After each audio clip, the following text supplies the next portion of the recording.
morti e 6 feriti gravi è il terribile bilancio di un incidente avvenuto stamane nei pressi di Udine, disagi sulla Venezia-Trieste. Gli investigatori cercano i cubani che hanno coperto Lisandra, la carnefice dei 2 coniugi uccisi nelle ultime settimane. Arriva da Cambridge un maestro dell'acquarello deciso a dare vita ad un'opera titanica, riprodurre Venezia monumento per monumento. Benvenuti a questa edizione della TG di Televenezia. Strage stamane sulla A23, 4 morti e 6 feriti. Il terribile incidente è accaduto alle 6 nei pressi di Udine, nel tratto tra Ugovizza e Pontebba. Uno scontro tra 2 auto articolate e un pulmino con 9 persone a bordo ha causato la morte dell'autista del pulmino e di 3 stranieri. Sul luogo dell'incidente sono intervenuti i vigili del fuoco, i soccorsi sanitari e meccanici e le pattuglie della polizia stradale che hanno faticato moltissimo, lo vedete dalle immagini, per sgombrare la strada. Il pulmino è rimasto incastrato tra i 2 mezzi pesanti dopo essere stato tamponato da un tir. Sono morti i 3 stranieri che viaggiavano nel pulmino e la 4ª vittima è invece l'autista del tir. Sono inoltre rimaste ferite gravemente le 6 persone che viaggiavano nel furgoncino. La circolazione è stata interrotta fino alle 9:30 del mattino. Il traffico poi è proseguito regolarmente.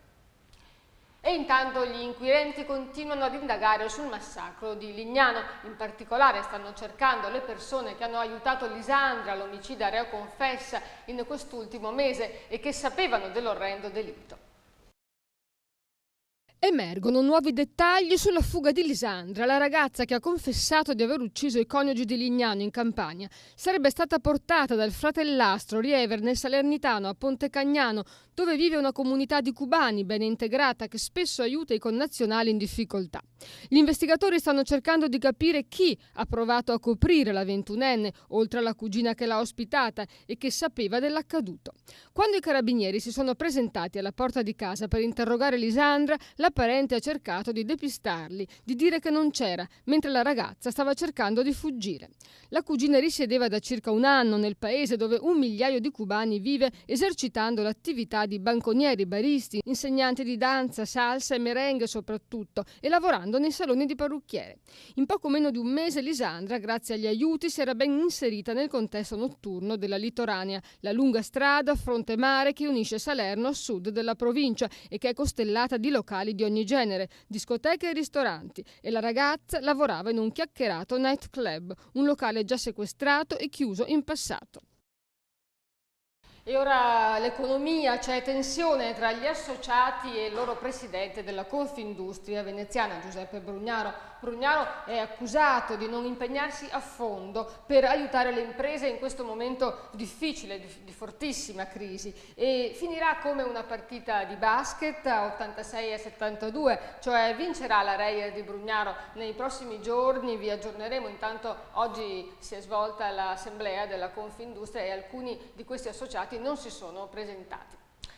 E ora parliamo del porto offshore. L'autorità portuale compie un altro passo verso la realizzazione del porto merci offshore in laguna davanti a Malamocco. Paolo Costa ha presentato ieri in una riunione al Magistrato alle Acque il progetto e lo studio di valutazione ambientale della futura cittadella portuale in mare. La struttura potrà ospitare contemporaneamente 2 navi oceaniche portacontainers e al terminal petrolifero poi potranno attraccare 3 navi tanker contemporaneamente.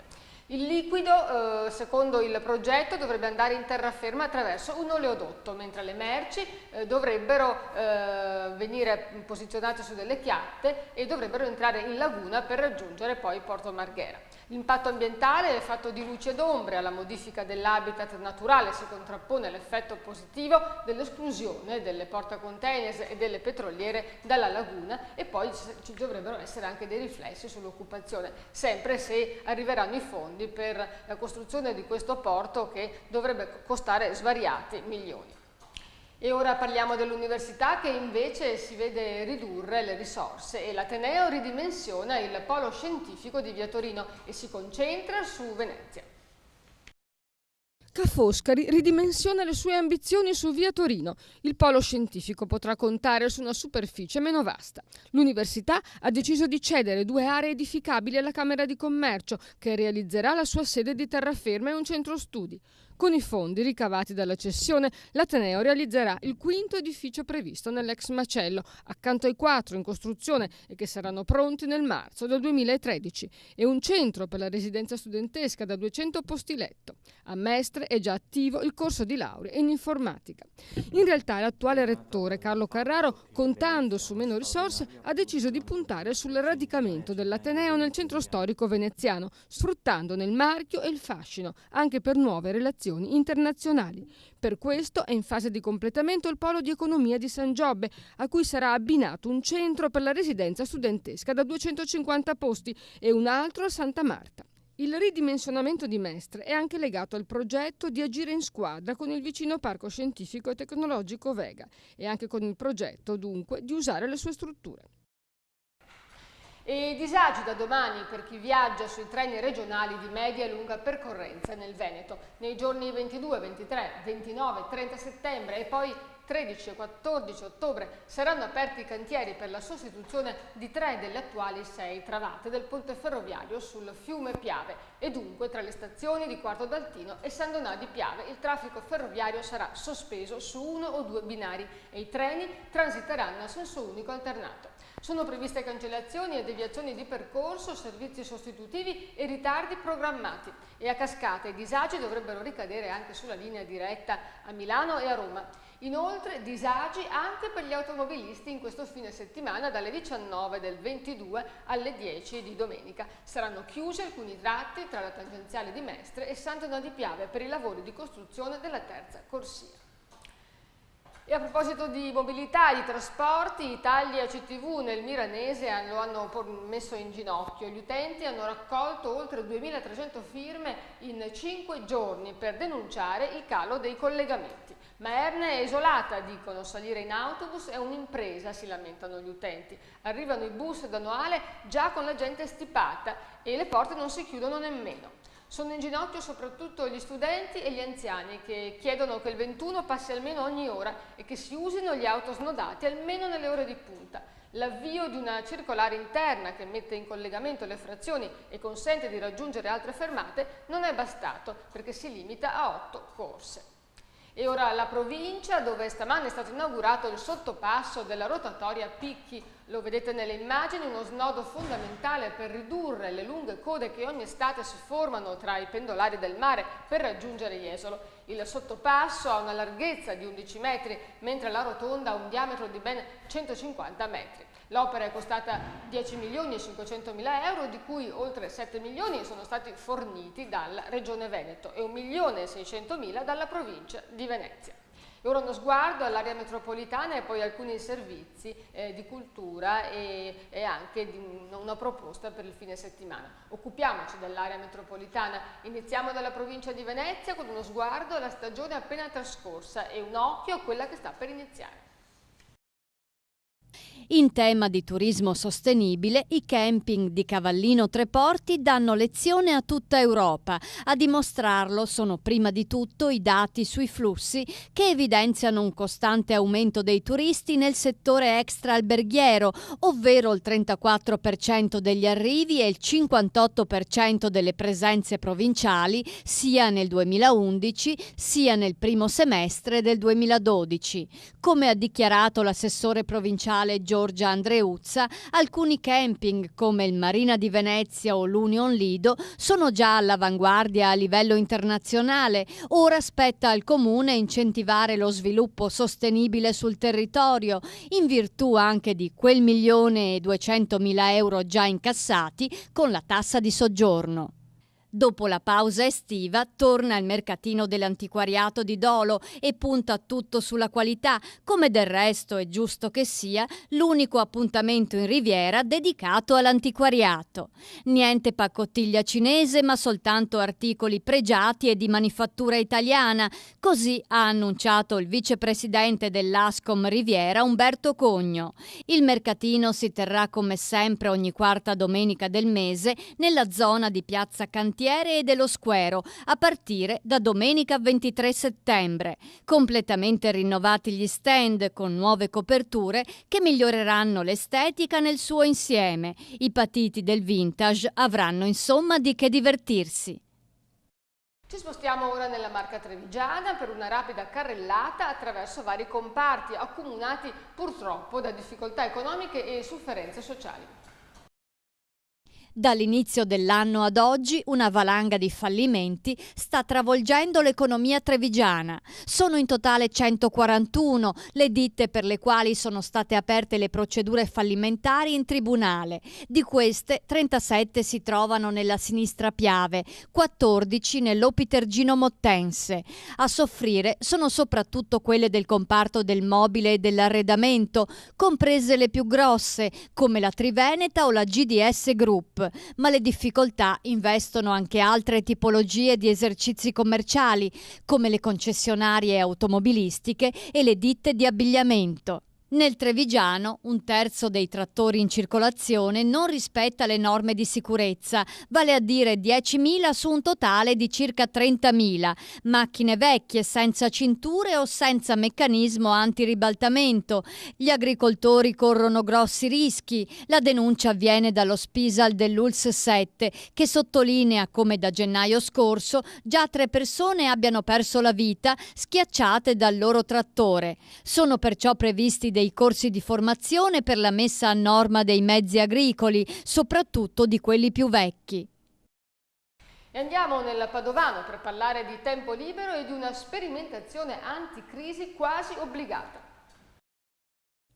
Le bollette troppo salate fanno restare Campo San Piero al buio. Il sindaco Domenico Zanon ha firmato un'ordinanza per lo spegnimento anticipato delle luci pubbliche di numerose vie, allo scopo di ridurre i consumi energetici comunali. Decine e decine di lampioni verranno perciò spenti da mezzanotte all'1. Si tratta di un provvedimento in via sperimentale che sarà comunque attivo fino al 30 settembre 2013.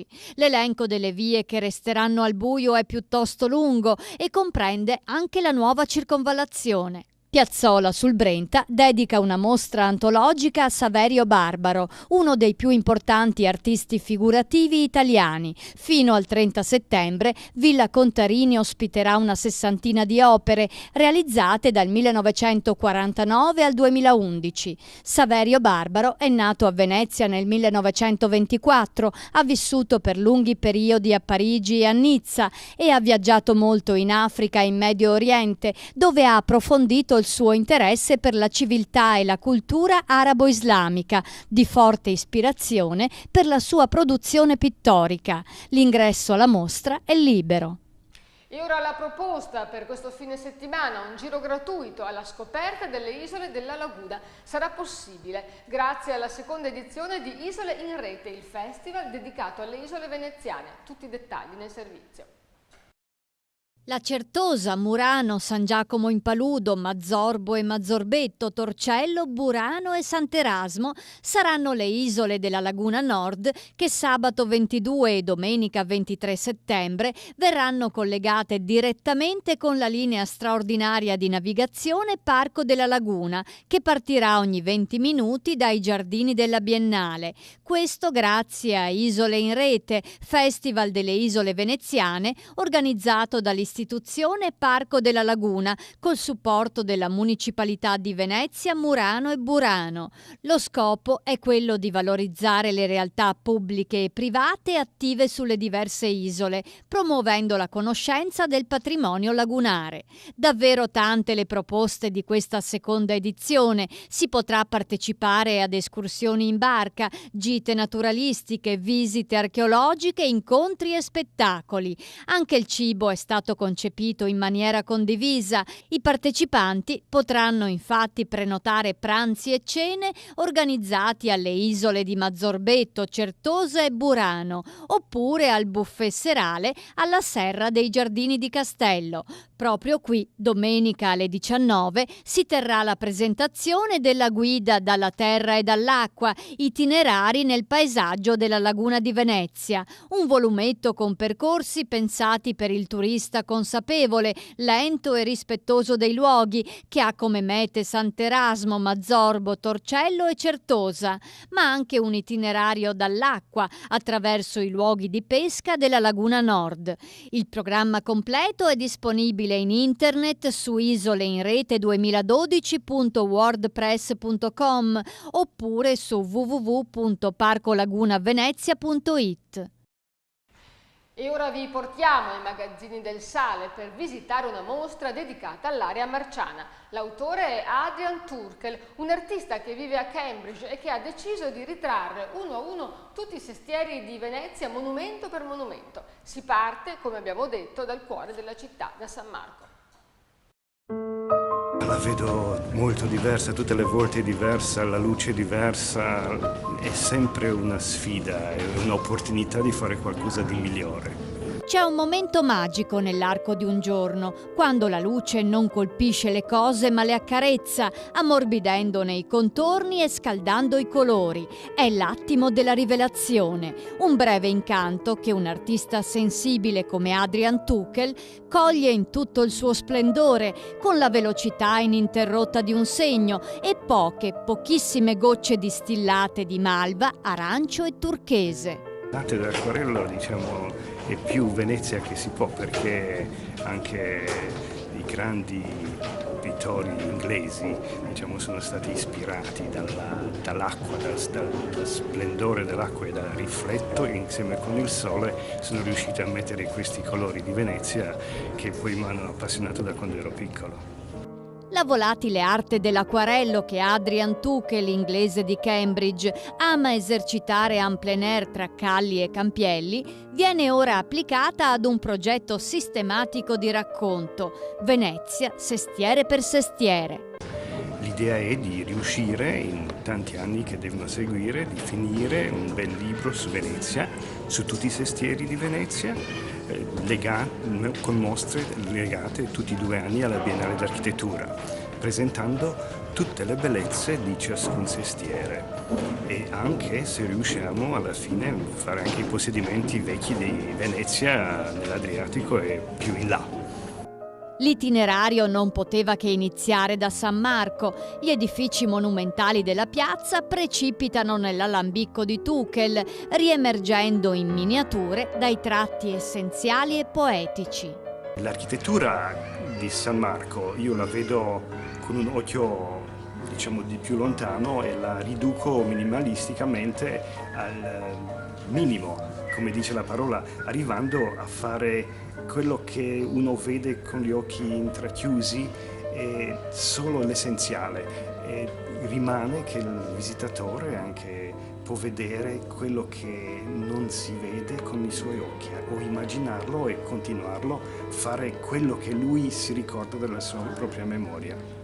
La mostra di Adrian Turkel è ad ingresso libero ed è ospitata fino al 30 settembre in orario 10-18 nella sede della Reale Società Canottieri Bucintoro ai magazzini del Sale. La ospitalità che abbiamo dato ad Adrian è una collaborazione che dura da ormai 4 anni, che non si limita unicamente alla mostra in corso, ma che presuppone dei rapporti anche sportivi, non solo culturali, di scambio con Cambridge. Nelle intenzioni di Adrian Turkel, egli stesso architetto, le opere dedicate a San Marco vogliono essere un omaggio ai geniali architetti del passato, più o meno famosi, ma anche a 2 artisti inglesi innamorati di Venezia, Ruskin e Turner. Tutta la mostra è intesa come una mostra sulle orme di Ruskin e Turner. Io sono stato sempre influenzato non solo da Guardi, Bellotto, Canaletto, però anche dalla raffinatezza, la purezza dello stile di Ruskin e le acquarelli fenomenali di Turner, che prendeva il sole, l'acqua e tutto insieme. Allora ho cercato di vedere con i miei occhi quello che vedevano anche loro tanti anni fa. Ma gli acquarelli di Turkel sono anche un ponte fra gli artisti di oggi attraverso l'associazione Nuova Europa che organizza eventi culturali e concerti. Tutte le opere possono essere, diciamo, prese a casa in base a una donazione per una società che ho messo su a Cambridge, che è una società di manifestazioni culturali dove organizziamo concerti, conferenze, legato sempre con l'arte. C'è anche una beneficenza che diamo anche il 5% per Venice Imperial, per aiutare per le loro opere che vogliono restaurare nella città. Come un alchimista delle immagini, Adrian Tuchel disfa e rifà ciò che vede, dando nuova vita a torri, cupole e palazzi. Una città fantastica da portare sempre con noi.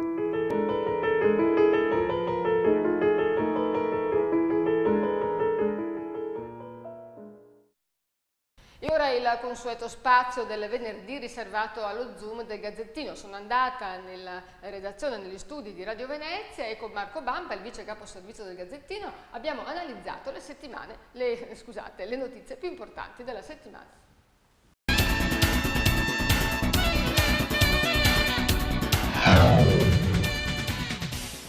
Benvenuti alla rubrica Lo Zoom del Gazzettino, siamo qui nella redazione di Radio Venezia e con me Marco Bampa, vice capo servizio del Gazzettino di Venezia. Buongiorno a tutti. Riprendiamo anche con te quindi questa collaborazione. Passate buone vacanze? Sì. Senti, allora, le notizie della settimana. Direi che insomma il dibattito sulla città metropolitana ha tenuto banco, anche perché c'è stata un'emorragia di comuni, no? Sì, un'emorragia, ricordiamo che sono già 6 i comuni che si sono espressi per il no alla città metropolitana, e quindi diciamo che la grande Venezia, se vogliamo chiamarla così, nasce già più piccola, nel senso che almeno allo stato attuale ci sono almeno 55.000 abitanti in meno che faranno parte della futura città metropolitana, salvo altre defezioni. Ricordiamo che Mira dovrà andare al voto, ricordiamo che Campagna Lupia deve andare al voto, San Donà deve andare al voto, e soprattutto per i primi 2 casi, e forse San Donà meno, sono 2 comuni che sono fortemente intenzionati a dire no alla città metropolitana.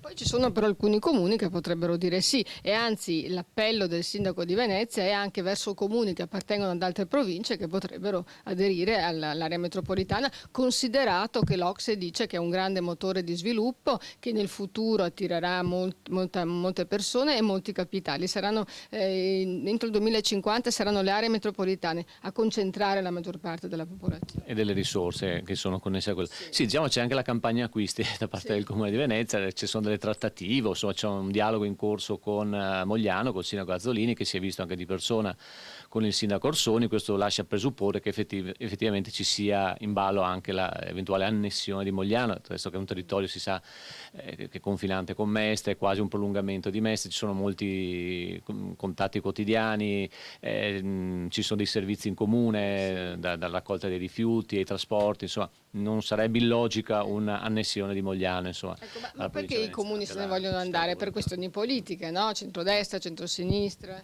Sì, diciamo che c'è la parte politica, che abbiamo visto gli schieramenti quali sono stati, la Lega per il no, il PDL e il PD invece per il sì, anche se devo dire i sindaci hanno dimostrato, almeno in alcuni casi, di saper ragionare con la loro testa. Ricordiamo che nel caso di Scorzè e di Meolo, 2 sindaci del centrodestra hanno votato per andare contro, quindi per uscire dalla città metropolitana, e quindi forse dando retta al territorio e alla richiesta dei propri cittadini, forse rispondendo ai bisogni delle persone che amministrano quotidianamente, piuttosto che obbedire, fra virgolette, diciamo così, a un ordine calato dall'alto da parte dei partiti. Sì, ma va detto che sono anche comuni che si trovano un po' nei confini, e per esempio Scorzè è quasi più trevigiana che veneziana, no? Un po' come Cintocamaggiore, eccetera. Vabbè, senti, altro argomento, ha fatto molto scalpore il fatto che questo povero poeta di strada sia stato multato. Sì, Antonio Messi non è stato multato, ci sono stati per fortuna, si sono fermati prima della multa. Ci sono state ritirate, sequestrate su questi papiri, questi foglietti che lui distribuiva e con le sue poesie. Ecco, diciamo che ha rischiato la multa, alla fine per fortuna non è arrivata. Allora, fatto salvo che insomma, i vigili hanno fatto il loro dovere, hanno applicato quello che è il regolamento della città di Venezia, e quindi da questo punto di vista hanno fatto il loro. Resta il fatto che però l'arte di strada non può essere confinata all'interno di una logica di regole così rigidamente applicate. Allora bisogna trovare una soluzione, l'ha già anche prospettata Bettini, ma anche lo stesso vice sindaco Simonato, di una visione un po' più allargata, più elastica di quella che è l'arte di strada, così che vengano così rispettate tutte e 2 le esigenze, no? Quella del rispetto appunto di chi esprime la propria arte tramite la musica, la poesia, queste forme così artistiche, e chi invece adopera la strada per fare i commerci illeciti, insomma, ecco, quella è un'altra battaglia invece da combattere. Sì, ecco, anzi, se è stato scoperto perché non era organizzato, non aveva nessuno che stava avvisandolo dell'arrivo dei vigili, cosa che invece accade tra Vucumpra che si avvisano a vicenda, no? Questo va detto. Senti, l'altra notizia, dobbiamo assolutamente parlarne, le telecamere. Eh sì, perché attenzione, si è accesa un'altra telecamera da questa notte in via Poeti, all'incrocio con via Brentavecchia, lì quella zona, ricordiamo, a ZTL, zona a traffico limitato, quindi o si ha il permesso per entrare oppure... Si rischia di pagare 76 euro di multa. Sì, 76 euro di multa, esattamente. Attenzione perché nel periodo di pre-esercizio dell'ultimo mese erano quasi un centinaio al giorno le infrazioni, quindi bisogna veramente fare attenzione. Adesso non si scherza più perché la multa, sappiamo, arriva automaticamente a casa. Ecco. E invece lunedì?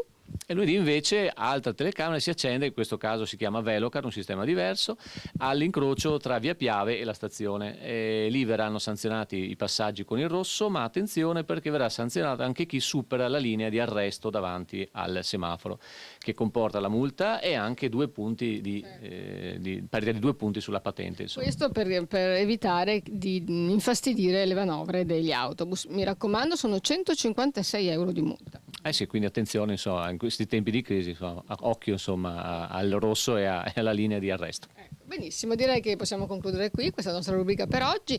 Vi ringrazio dell'ascolto e ci rivediamo venerdì. Grazie Marco. Grazie a voi, alla prossima. E ora le previsioni del tempo. Oggi primo giorno d'autunno, però viviamo uno scampolo di fine estate davvero molto bello.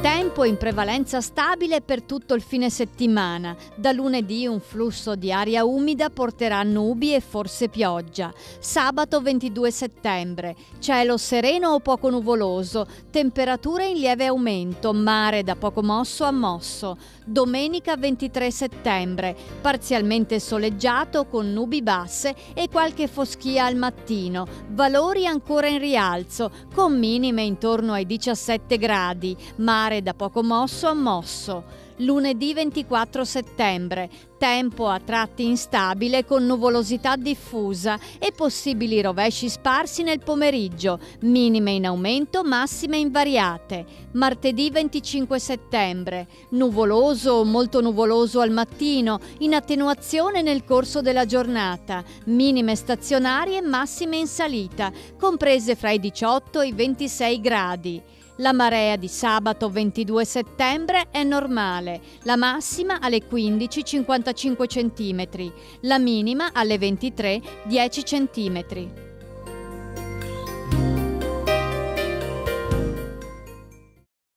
Bene, siamo al termine di questa edizione, vi ricordo che attendiamo i vostri video, ne stanno già arrivando molti, in cui immortalerete i problemi della città, trasformatevi in sentinelle della città, mostrateci quali sono i problemi e anche le vostre storie. Le pubblicheremo sulla nostra pagina web, sulla pagina web di Televenezia. Grazie a tutti per averci seguito, grazie soprattutto per averci scelti, buon proseguimento, buon fine settimana.